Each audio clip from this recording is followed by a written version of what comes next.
Guys what's up, मैं अभिषेक ठाकुर स्वागत करता हूं आप सबका इको शास्त्र की एक और नई वीडियो में। आज की ये वीडियो हमारी क्लास 11th के स्टैटिस्टिक्स का फर्स्ट चैप्टर कवर करने वाली है। सो लेट्स स्टार्ट।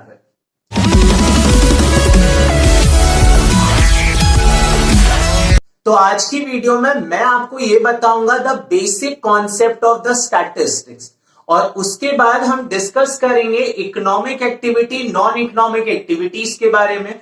उसके बाद मैं आपको बताऊंगा कि इकोनॉमिक्स क्या होता है, and then we are talking about the different definition of the economics by the different writers. So let's start with. सबसे पहले जब आप बात करेंगे तो this is the chapter number 1, introduction of statistics, जहां पर हम स्टैटिस्टिक्स का इंट्रोडक्शन करने वाले हैं। That is the first video of the statistics. तो आज मैं सबसे पहले कुछ की टर्म्स की बात करूंगा, जो बेसिक कॉन्सेप्ट आपको पता होना चाहिए स्टैटिस्टिक्स का चैप्टर स्टार्ट करने से पहले। तो द फर्स्ट वन आपके पास आता है, that is called a consumer. आपने माइक्रो इकोनॉमिक्स में मेरे साथ ऑलरेडी कंज्यूमर किया हुआ है, लेकिन एक बार फिर से समझते हैं कि what is the meaning of a consumer. आप जानते हैं कंज्यूमर जिसका मतलब क्या होता है, who consumes goods and services for the direct satisfaction of human wants. Remember रखिएगा, कंज्यूमर वो पर्सन होता है जो गुड्स को या सर्विसेज को कंज्यूम करता है। कंज्यूम करने का मतलब उपभोग करना, उसे यूज करना। तो आप गुड्स एंड सर्विसेज को यूज करते हैं, और किस पर्पज से यूज करते हैं? For the direct satisfaction of human wants. हर कोई अपनी नीड्स को सेटिस्फाई करना चाहता है, और जो भी पर्सन अपनी नीड्स को सेटिस्फाई करना चाहता है, that is known as a consumer. In the same order the next one is the producer. और जब आप प्रोड्यूसर की बात करेंगे तो अ फर्म और industry who produces goods and services for maximising its profit. तो ध्यान दीजिएगा, यहां पर प्रोड्यूसर कौन होता है? जो प्रोडक्शन करता है, किसका? या तो गुड्स का या तो सर्विसेज का। पहले मैं आपको समझा दूंगा, इस प्रोडक्शन का मतलब क्या होता था। जब आप रॉ मटेरियल को कन्वर्ट करते थे फाइनल गुड्स में, that is called the production. तो ये प्रोडक्शन करने की रिस्पॉन्सिबिलिटी किसकी है? To the producer. तो प्रोड्यूसर वो फर्म होता है या वो इंडस्ट्री हो सकती है। इंडस्ट्री का मतलब क्या होता है? Group of firms. तो मैंने यहां पर बताया था, अ फर्म और इंडस्ट्री जो गुड्स एंड सर्विसेज को प्रोड्यूस करने वाली है, और किस पर्पज से प्रोड्यूस करने वाली है? For maximising its profit. जहां पर आप अपने प्रॉफिट को मैक्सिमम करना चाहते हैं, उसे बोला जाता है producer. Now the third one, and that is a service holder. Service holder का मतलब जो किसी और के अंडर में अपनी सर्विसेज प्रोवाइड कर रहा है, और उसके बदले में उसे वेजेस या सैलरीज मिलता है, that is called the service holder. तो मैंने यहां पे लिखा a person who work for some other person. तो याद रखिएगा, जब आप किसी और के लिए काम करते हैं और उसके बदले में आपको वेजेस या सैलरीज मिलती है, उस पर्सन को क्या बोला जाता है? Service holder. आप अपनी सर्विस किसी और के अंडर में होल्ड करें, that is called the service holder. जैसे हम बात करते हैं कि फैक्ट्रीज के अंदर जो लेबर है, वहां पर लेबर अपनी जो सर्विसेज है वो सेल कर रहे हैं अपने ओनर को, और उसके बदले में उन्हें क्या मिलता है? Wages and salaries. So the labor or the worker in the factory is known as the service holder. Now the next point, and that is the service provider, जो सर्विस को प्रोवाइड करेगा। हम यहाँ पर प्रोफेशनल्स की बात करें तो जो भी प्रोफेशनल अपनी सर्विस को प्रोवाइड करता है, that is a service provider. तो मैंने यहाँ पे लिखा a person who provide some kind of a services to other for a payment. तो जहां पर मैं आपको सर्विस प्रोवाइड करूंगा और उसके बदले में मैं पेमेंट आपसे लूंगा। लाइक हम डॉक्टर की बात करते हैं, तो डॉक्टर अपने प्रोफेशन को सेल कर रहा है, and that is called a service provider. वो सर्विस प्रोवाइड करता है, उसके बदले में वो फी चार्ज करता है। एक ट्यूशन टीचर आपको टीच करता है और उसके बदले में आपसे फी चार्ज करता है, तो that is known as a service provider, जो अपनी सर्विस को प्रोवाइड कर रहा है। Now on the basis of this one हम बात करेंगे एक्टिविटीज की। एक्टिविटीज जिसका मतलब होता है क्रियाएं। पूरे दिन में इंसान कोई ना कोई क्रिया करता रहता है, और जब हम इन एक्टिविटीज की बात करते हैं तो इन एक्टिविटीज को 2 डिफरेंट पार्ट्स में डिवाइड किया जाता है। The first one is the economic activity and the second one is the non economic activity. What is the meaning of the economic activity? Economic activity जो मनी अर्न करने के purpose से किया जाता है, जहां पर आपका पर्पस होता है अपने लिविंग को अर्न करना। आप अपने लाइवलीहुड को सेटिस्फाई करने के लिए जो एक्टिविटीज करते हैं that is known as the economic activity. So economic activity जिसे आप मॉनेटरी एक्टिविटीज भी बोल सकते हैं क्योंकि ये मनी की टर्म्स में। इन द सेम ऑर्डर जो नॉन इकोनॉमिक एक्टिविटीज होती हैं that is for the satisfaction, आप अपने सेटिस्फेक्शन के लिए करते हैं and that's why it is known as the non monetary activities जिसे आप मनी की टर्म्स में एक्सप्रेस नहीं करते। तो स्टार्ट करते हैं with the next one and that is the economic activities. अभी मैंने आपको बताया था तो इकोनॉमिक एक्टिविटी मैंने लिखा it is an activity that can be express in terms of money. तो याद रखिएगा जो मनी से रिलेटेड एक्टिविटी होती है that is known as the economic activity. To earn their living, जहां पर आप अपने लिविंग को कमाने की कोशिश करते हैं। हर कोई अपना पेट भरना चाहता है और उसके लिए आप वर्क करते हैं। तो जो भी एक्टिविटी आप करते हैं वो अर्न करने के पर्पस से करते हैं, जहां पर आप अपनी लिविंग को अर्न करना चाहते हैं। और किस टर्म्स में करना चाहते हैं guys? In terms of money, that is called the economic activity. तो इकोनॉमिक एक्टिविटी वो एक्टिविटी होती है जो मनी अर्न करने के पर्पस से की जाती है, that is the economic activity. इसलिए आप इसे मॉनेटरी एक्टिविटीज भी बोल सकते हैं। नेक्स्ट वन आपके पास आता है तो मैंने अब यहाँ पर कुछ एग्जांपल्स आपके लिए लिखे हैं लाइक द डॉक्टर। अगर कोई डॉक्टर अपनी सर्विस दे रहा है तो वहां पर वो सर्विस के बदले में आपसे पैसे लेता है, तो वो एक ऐसी एक्टिविटी परफॉर्म कर रहा है जहां पर वो अर्न कर रहा है अपने लिविंग को। इन द सेम ऑर्डर हम टीचर की बात कर सकते हैं, हम लॉयर्स की बात कर सकते हैं। So these are performing the economic activities. तो ये हमारी इकोनॉमिक एक्टिविटीज होंगी। चलिए तो कुछ एग्जांपल की बात करते हैं कि इकोनॉमिक एक्टिविटी क्या क्या हो सकता है। तो the first one is the production. अभी थोड़ी देर पहले आपने प्रोड्यूसर के बारे में सीखा था कि प्रोड्यूसर कौन होता है? जो गुड्स एंड सर्विसेज को प्रोड्यूस करता है। और प्रोडक्शन का मतलब क्या होता था? So it means the process of converting raw material into the finished goods. जहां पर आप रॉ मटेरियल को कन्वर्ट करते हैं किसके अंदर? फिनिश यानी कि फाइनल गुड्स के अंदर, that process is called the production. जो वुड आपके पास है आप उसे कन्वर्ट करते हैं फर्नीचर के अंदर, तो furniture is a finish goods. तो जब आपने कन्वर्ट किया रॉ मटेरियल को फाइनल गुड्स के अंदर, that process is called the production. Now the next one is the consumption. और कंजम्पशन का मतलब क्या होता है? यूज करना। किस चीज को यूज करेंगे? गुड्स एंड सर्विसेज को। और किस पर्पस से यूज करते हैं? For the direct satisfaction of human wants. तो जब आप अपनी वांट्स को सेटिस्फाई करने के लिए गुड्स एंड सर्विसेज को कंज्यूम करते हैं, that is known as the consumption. So consumption is an economic activity. In the same order आपके पास आता है डिस्ट्रीब्यूशन। और डिस्ट्रीब्यूशन मैंने आपको पीपीसी चैप्टर में करवाया था। तो हमने यहाँ पे लिखा it means the distribution of income between the factors of production. तो सबसे पहले जो आपने पैसा अर्न किया उस पैसे को डिस्ट्रीब्यूट करना है। और किसके बीच में डिस्ट्रीब्यूट करना है? फैक्टर्स ऑफ प्रोडक्शन के बीच में। फैक्टर्स ऑफ प्रोडक्शन क्या होते हैं? जो आपकी हेल्प करते हैं प्रोसेस ऑफ प्रोडक्शन के अंदर। We have the 4 different factors: land, labour, capital, entrepreneurship. तो जब हमारे पास ये फैक्टर्स होते हैं तो अब हम उन्हें डिस्ट्रीब्यूट कर रहे हैं, उन्हें पैसे पे कर रहे हैं, and that is called the distribution. इसीलिए जो डिस्ट्रीब्यूशन हमारी इकोनॉमिक एक्टिविटी है उसे फैक्टर्स प्राइसिंग भी बोला जाता है, क्योंकि यहां पर आप ये डिसाइड करते हैं फैक्टर्स को कितना प्राइस देना है। So these are the 3 essential economic activity. The first one is the production, second one is the consumption, and the third one is the distribution. इसके अलावा आप कुछ और चीजों की बात कर सकते हैं, जैसे मैंने लिखा इन्वेस्टमेंट। नाउ इन्वेस्टमेंट क्या होता है? जहां पर पैसा तो आप आज लगाते हैं लेकिन उसका रिटर्न आपको फ्यूचर में मिलता है। जैसे मान लीजिए आज आप हार्डवर्क कर रहे हैं तो इसका रिटर्न आपको कब मिलने वाला है? फ्यूचर में। That is called the investment. जो इन्वेस्टमेंट आप अपने टाइम का कर रहे हैं अपनी एजुकेशन के ऊपर, that is called the investment. आपके पेरेंट्स आपकी एजुकेशन पर इतना पैसा खर्च कर रहे हैं, क्यों? क्योंकि वो चाहते हैं फ्यूचर में उन्हें कुछ रिटर्न मिले। So these are called the investment जिसकी हम बात करते हैं।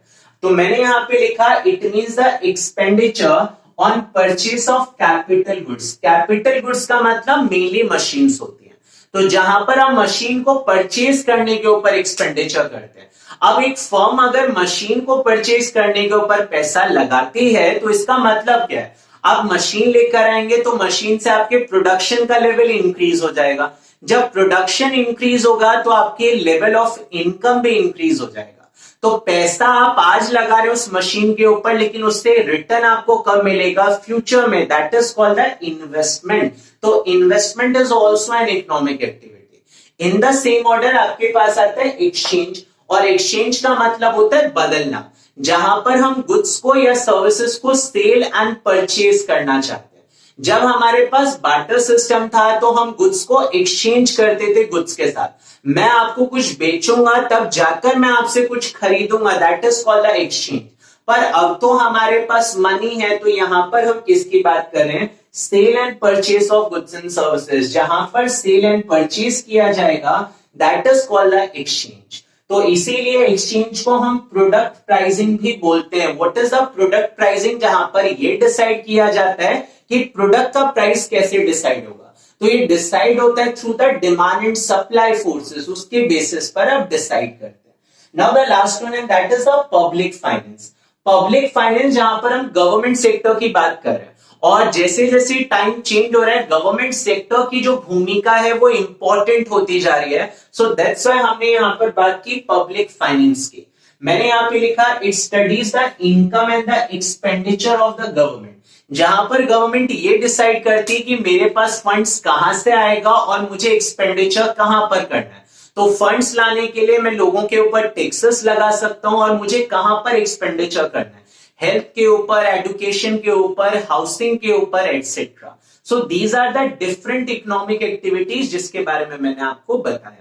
चलिए तो आते हैं नेक्स्ट वन की तरफ। अभी मैंने आपको समझाया इकोनॉमिक एक्टिविटी जो मनी अर्न करने के पर्पज से हम कर रहे थे। तो नेक्स्ट पार्ट आपके पास आता है that is the non economic activity. नाम से ही पता लग रहा है यहाँ पर मनी अर्न करना हमारा पर्पज नहीं है। तो मैंने बहुत ही आसान शब्दों में यहाँ पर डेफिनेशन लिखा, it is an activity that can not be express in terms of money. तो जिसे हम मनी की टर्म्स में एक्सप्रेस नहीं करते, या जहां पर हमारा पर्पस मनी या वेल्थ क्रिएट करना नहीं होता, that is called the non economic activity. In a simple words guys आप याद रख सकते हैं, नॉन इकोनॉमिक एक्टिविटी होता है टू अर्न द सेटिस्फेक्शन। कोई भी चीज जो आप अपने सेटिस्फेक्शन के पर्पस से करते हैं, that is a non economic activity. और जो चीज आप मनी अर्न करने के पर्पस से या अपने लिविंग को अर्न करने के पर्पस से करते हैं, that is the economic activity. जैसे मैं आपको सिंपल सा एग्जांपल दूं, तो यहां पर मैंने लिखा सोशल एक्टिविटीज। आप किसी की बर्थडे पार्टी में जाते हैं, आप कोई सोशल गैदरिंग में जाते हैं, तो वहां पर आपका कोई पर्पस मनी अर्न करना नहीं होता, वहां पर आपका पर्पस सेटिस्फेक्शन होता है, जहां पर आपको चीजों को करके अच्छा लगता है। इन the same order charitable activity, आप ब्लड डोनेशन कैंप में जाते हैं या आप किसी बेगर को दान करते हैं, तो ये सारी जो चैरिटेबल एक्टिविटीज होती हैं वो आप मनी अर्न करने या वेल्थ अर्न करने के पर्पज से नहीं करते। इन द सेम ऑर्डर मैंने लिखा रिलीजियस एक्टिविटीज। आप मंदिर जाते हैं, मस्जिद जाते हैं या गुरुद्वारे जाते हैं, तो आपका पर्पस वहां पर क्या होता है? सेटिस्फेक्शन। आपके माइंड को सुकून मिलता है मंदिर जाकर, आप पैसे कमाने के पर्पज से नहीं जाते। इन the same order political activities की बात करते हैं, तो पॉलिटिकल पार्टीज जो एक्टिविटीज करती हैं वो जनरली सेटिस्फेक्शन के पर्पज से करती हैं, मनी अर्न करने के पर्पज से नहीं करती। So these are the example of the non economic activity. तो अभी आपने दोनों एक्टिविटीज के बारे में पढ़ा, तो इसके बेसिस पर अब हमें यह समझना है कि इकोनॉमिक्स का मतलब क्या होता है। आप माइक्रो इकोनॉमिक्स में ऑलरेडी पढ़ चुके हैं इकोनॉमिक्स का मीनिंग, तो अब हमें एक बार और पढ़ना है कि what is the meaning of the economy. तो बहुत ही आसान शब्दों में यहाँ पे लिखा हुआ है, it is a branch of knowledge. तो एक नॉलेज का ब्रांच है, या आप एक आर्ट भी बोल सकते हैं, जहां पर हम सीखते हैं that studies the consumption, production, exchange and the distribution of wealth. याद रखिएगा, वेल्थ का मतलब आपकी संपत्ति, आपका पैसा। आप उस पैसे को कंज्यूम कैसे करते हैं, उस पैसे को आप प्रोड्यूस कैसे करते हैं, उसका एक्सचेंज कैसे करते हैं, और अल्टीमेटली उसका डिस्ट्रीब्यूशन कैसे करते हैं। तो हम यहाँ पर पैसों की टर्म्स में बात करें, पैसा कंज्यूम होगा, पैसा प्रोड्यूस होगा, पैसा एक्सचेंज होगा, और अल्टीमेटली पैसा डिस्ट्रीब्यूट हो जाएगा। That is the economics is all about. आप दूसरी डेफिनेशन भी देख सकते हैं, it is the study of economic activity. Generally हम इकोनॉमिक्स में कौन सी एक्टिविटीज को रीड करते हैं? जो इकोनॉमिक होती है, जहां पर हमारा purpose to earn the money होता है, मनी अर्न करने के पर्पस से करते हैं। which studies how human being make the choices to allocate scarce resources। आपने फर्स्ट चैप्टर में पढ़ा था कि हमारे पास जो रिसोर्सेस होते हैं वो लिमिटेड होते हैं, जिसे हम स्कार्सिटी बोलते हैं। तो इसीलिए आपने लिखा कि यहां पर हमें ये डिसाइड करना है कि हम अपने लिमिटेड रिसोर्सेस को कैसे यूज करें, किस मैनर में यूज करें, जिससे क्या हो जाए, जिससे हमारा कंज्यूमर मैक्सिमम सेटिस्फेक्शन अर्न कर ले, हमारा प्रोड्यूसर मैक्सिमम प्रॉफिट अर्न कर ले और हमारी सोसाइटी मैक्सिमम वेलफेयर अर्न कर ले। आई रिपीट अगेन, इकोनॉमिक्स एक ऐसा ब्रांच होता है जहां पर एक ह्यूमन बीइंग ये डिसाइड करता है कि मैं अपने स्कार्स रिसोर्सेज को किस तरीके से यूटिलाइज करूं कि कंज्यूमर अपने सेटिस्फेक्शन को मैक्सिमम करे, प्रोड्यूसर अपने प्रॉफिट को मैक्सिमम करे और सोसाइटी अपने वेलफेयर को मैक्सिमम करे। अब हम इकोनॉमिक्स की कुछ और डेफिनेशंस की बात करें बाय द डिफरेंट इकोनॉमिस्ट। तो यहां पर चार चीजें आपके सिलेबस के अकॉर्डिंग इंपॉर्टेंट हैं। The four definition, the first one is the wealth definition by the Adam Smith, the second one is the material welfare definition by the Alfred Marshall, the third one is the scarcity definition by the Lionel Robbins, and the last one is the growth oriented definition by the Paul Samuelson। चलिए तो start करते हैं बिना समय गवाए। Wealth definition दिया था Adam Smith ने। एडम स्मिथ जिन्हें फादर ऑफ इकोनॉमिक्स बोला जाता है और उन्होंने इकोनॉमिक्स की वेल्थ डेफिनेशन दिया। उन्होंने इकोनॉमिक्स को वास्तव में वेल्थ से जोड़ा। तो उन्होंने लिखा it determine the wealth of a country. उनका मानना था कि इकोनॉमिक जो है वो किसी भी नेशन के वेल्थ को डिटरमाइन करती है एंड इट्स ग्रोथ, और समय के साथ उसमें कितना चेंज आ रहा है। So the changes in the wealth that is the part of the economics. तो उनका मानना था कि इकोनॉमिक्स के अंदर हम वेल्थ ऑफ अ नेशन और उसमें होने वाले ग्रोथ की बात करते हैं। सेकेंड डेफिनेशन आता है that is the material welfare definition, जो दिया था एल्फ्रेड मार्शल ने। इनका मानना था कि economics is a study of main in the ordinary business of life. तो ये हमारे ऑर्डिनरी बिजनेस ऑफ लाइफ का एक हिस्सा है जहां पर इंसान कुछ चीजें डिसाइड करता है। It enquires how he gets his income and how he uses it. तो याद रखिएगा, आप पैसा कैसे कमाएंगे और उसे कैसे यूज करेंगे, and that is the simple terms of economy. तो यहां पर याद रखिएगा that is the definition given bye Alfred Marshall, जिन्होंने क्या सिखाया कि एक इंसान ये देखता है कि डेली उसके लाइफ के अंदर वो पैसा कहां से कमाता है और कहां पर यूज करता है। Now the third one is the scarcity definition, जो दिया था लियोनेल रॉबिन्स ने। स्कार्सिटी का मतलब आप जानते हैं दुर्लभता। तो उन्होंने क्या कहा, economics is the science which studies the human behaviour. उनका मानना था कि इकोनॉमिक्स एक साइंस है जिसमें हम ह्यूमन बिहेवियर को स्टडी करते हैं as a relationship between ends. तो याद रखिएगा, एंड्स का मतलब यहां पर होता है वॉन्ट्स। तो उनका मानना था यहां पर हम एक रिलेशनशिप की बात करेंगे, किसके बीच में, between the wants and the scarce means which have the alternative uses. याद रखना। तो यहां पर हम बात करेंगे कि यहां पर सिंपल सा तरीका है कि आपके पास लिमिटेड रिसोर्सेस हैं पर आपके पास अनलिमिटेड वॉन्ट्स है, और आप जानते हैं कि उनके ऑल्टरनेटिव यूज है, तो हम उसी के बारे में यहां पर स्टडी करेंगे, and that is the definition given by the Lionel Robbins. Now the last definition है that is the growth oriented definition, जो सबसे ज्यादा एक्सेप्ट किया गया बाय द पॉल सैमुएल्सन। अब इनका क्या मानना था, लंबी डेफिनेशन है तो एक बार आपको बताता हूं। Economics is the study of how main and the society choose. तो दोनों लोग चूज करते हैं, एक मेन भी करता है, दूसरा सोसाइटी भी करती है। विद और without the use of money, पैसे का यूज कर भी सकते हैं और नहीं भी कर सकते, दोनों सिचुएशन के अंदर। To employ the scarce productive resources, जहां पे रिसोर्सेज आपके पास स्कार्स हैं लेकिन प्रोडक्टिव होने चाहिए। Which could have the alternative use, इनके ऑल्टरनेटिव्स होते हैं, जैसा इन्होंने बोला, to produce the various commodities over the time and distribute them for the consumption now in the future among the various people and the society. इसका मतलब क्या था कि उनका मानना था कि चाहे पैसे में हो या बिना पैसे के हो, हमारे पास जो स्कार्स रिसोर्सेस हैं उन रिसोर्सेस को हम किस तरीके से यूज करेंगे जिससे हम आज और आने वाले फ्यूचर में गुड्स एंड सर्विसेज को कंज्यूम कर सकते हैं by a people and the society, and that is the definition given by Paul Samuelson. तो यहां पर मैंने आपको बताया 11th स्टैंडर्ड के according 4 definition by the 4 different economist. तो यहां पर ये टॉपिक खत्म होता है। तो अगर आपको हमारी वीडियो पसंद आए तो इसे लाइक कीजिए, शेयर कीजिए अपने दोस्तों के साथ। चैनल को सब्सक्राइब नहीं किया तो जल्दी से सब्सक्राइब कर दीजिए। तो बने रहिए हमारे साथ। धन्यवाद।